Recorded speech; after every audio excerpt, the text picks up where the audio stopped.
कभी सोचा है कि इतनी सारी अलग अलग संस्कृतियों और भाषाओं वाला देश एक राष्ट्र के तौर पर एक साथ कैसे आया?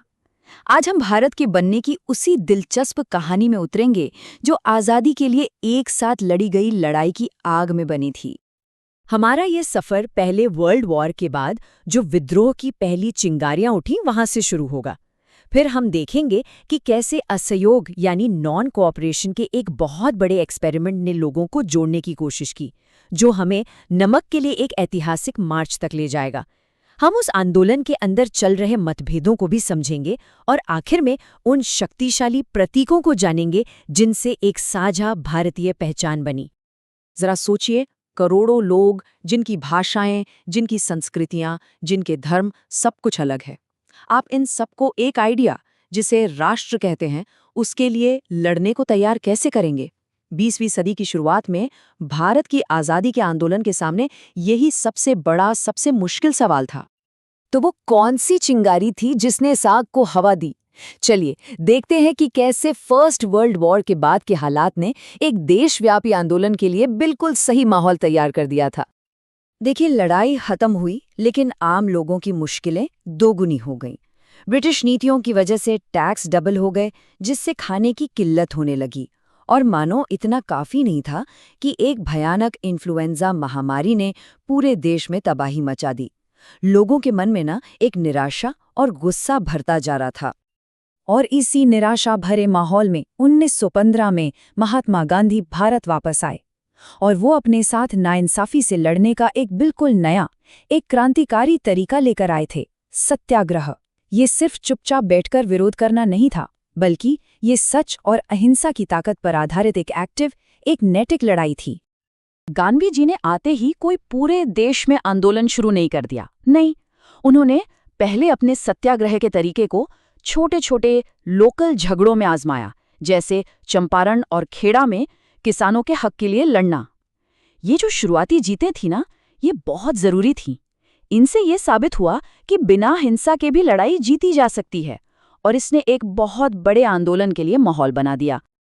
इस बढ़ती हुई हलचल को दबाने के लिए ब्रिटिश सरकार ने 1919 में एक बहुत ही सख्त कानून पास किया, रॉलेट एक्ट। लेकिन ये कदम उल्टा पड़ गया, और बहुत बुरी तरह से। इसने पूरे देश में गुस्से की आग भड़का दी, जिसके बाद बड़े बड़े विरोध प्रदर्शन हुए। और फिर हुआ जलियांवाला बाग का वो दर्दनाक हत्याकांड, एक ऐसी घटना जिसने आज़ादी की लड़ाई का रास्ता हमेशा के लिए बदल दिया। अब जब पूरे देश में इतना गुस्सा था, तो अगला कदम था इस पूरे देश को विरोध के एक झंडे के नीचे लाना। और यहीं से असहयोग आंदोलन का आइडिया सामने आया। गांधी जी का तर्क बहुत सीधा साधा लेकिन बहुत गहरा था। उनका कहना था कि भारत में ब्रिटिश राज सिर्फ इसलिए टिका है क्योंकि भारतीय ही उनके साथ सहयोग कर रहे हैं। अगर भारतीय लोग बस नहीं कहना शुरू कर दें, स्कूल, कोर्ट, सरकारी नौकरी और विदेशी सामान सबका बहिष्कार कर दें, तो ये पूरा का पूरा सिस्टम अपने आप ढह जाएगा। शुरुआत में तो भई शहरों में इस आंदोलन को जबरदस्त सपोर्ट मिला। स्टूडेंट्स, लॉयर्स और दूसरे प्रोफेशनल्स, ये सब लोग ब्रिटिश संस्थानों का बहिष्कार करने के लिए सबसे आगे थे। कहा जा सकता है कि यही लोग असहयोग आंदोलन की रीढ़ की हड्डी बने। लेकिन शहरों से दूर गांव में स्वराज या आज़ादी का मतलब बिल्कुल अलग था।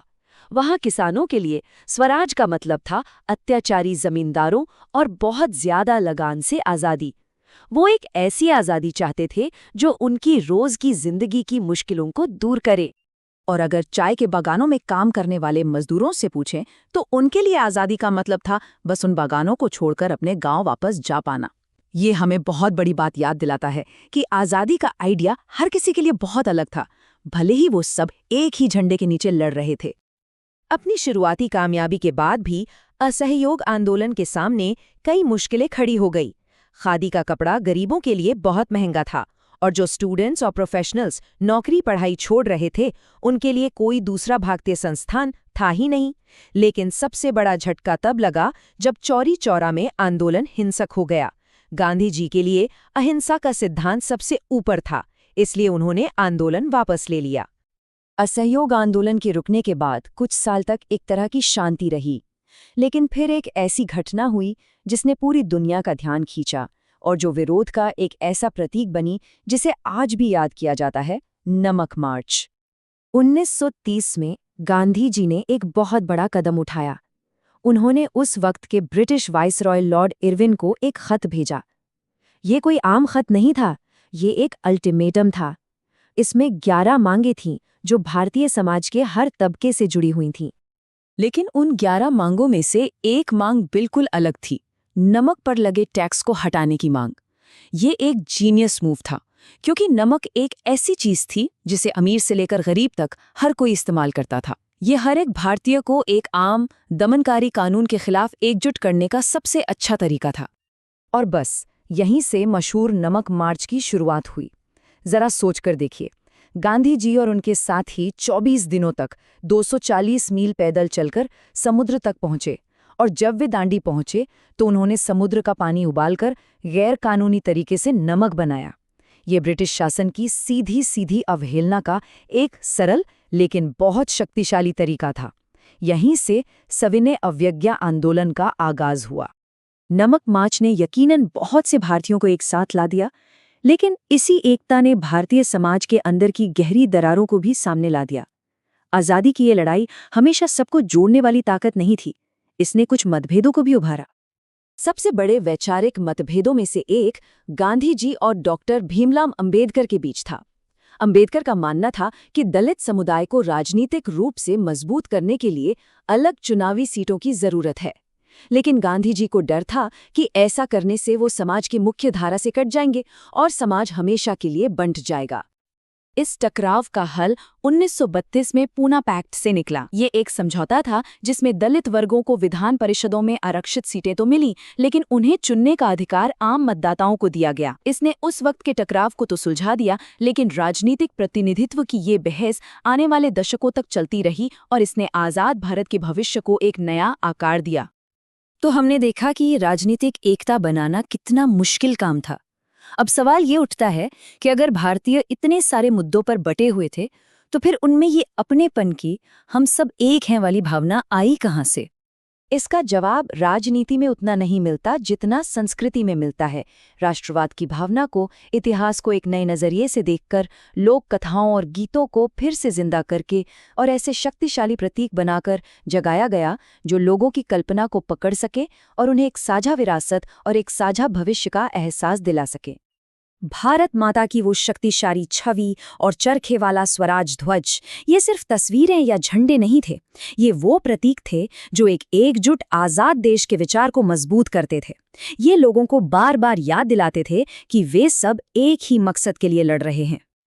तो भारत में राष्ट्रवाद की कहानी कोई एक सीधी साधी कहानी नहीं है। ये कई आवाज़ों की, कई संघर्षों की और आज़ादी के कई अलग अलग मतलबों की कहानी है। और ये हमें एक आखिरी सवाल के साथ छोड़ जाती है। इतनी सारी अलग अलग आवाज़ों और पहचानों के बीच क्या राष्ट्रीय एकता के लिए संघर्ष कभी सच में खत्म होता है? ये एक ऐसा सवाल है जिसका जवाब आज का भारत भी ढूंढ रहा है।